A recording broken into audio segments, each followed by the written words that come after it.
sajroning atiku nalika sliramu ninggal aku apa sliramu ra krasa aku kudu sambat karo sapa tak suwon rino lan wengi mugi-mugi Gusti ngijabahi saka pananggonmu bali bisa kumpul kayata inguni.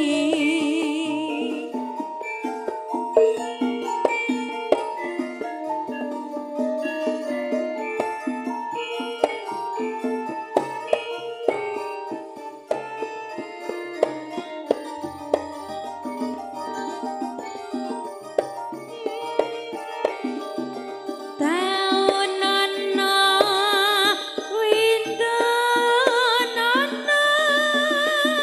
tak enteni ing pucuking tresna dalam mangka bebasane mung katon sliramu wae.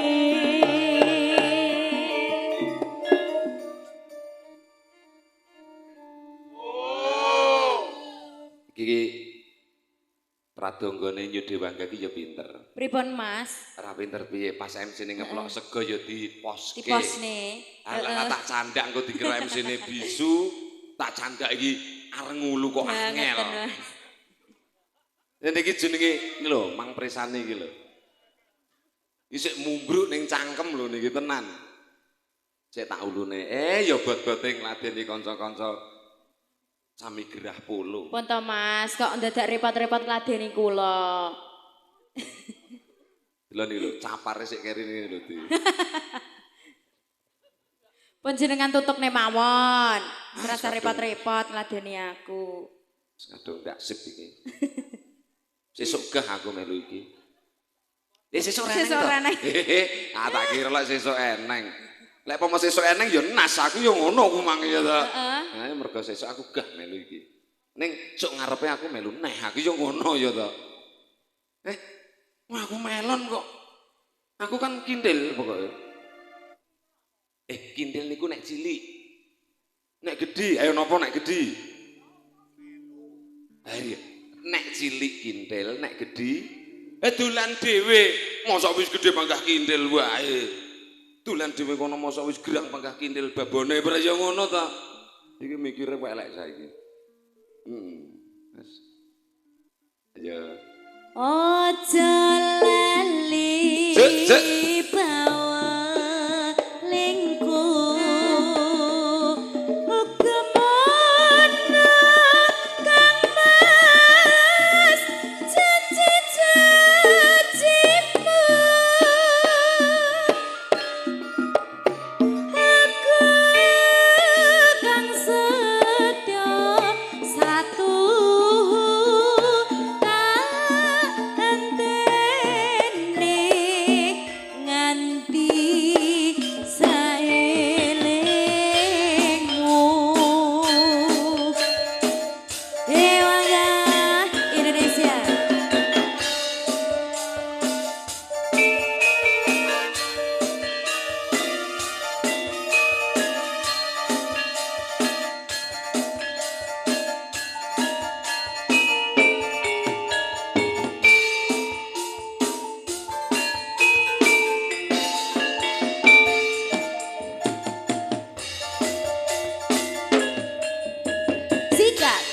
nangis sajroning atiku nalika sliramu ninggal aku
saelingmu. Tak anteni nganti saeling. Tak anteni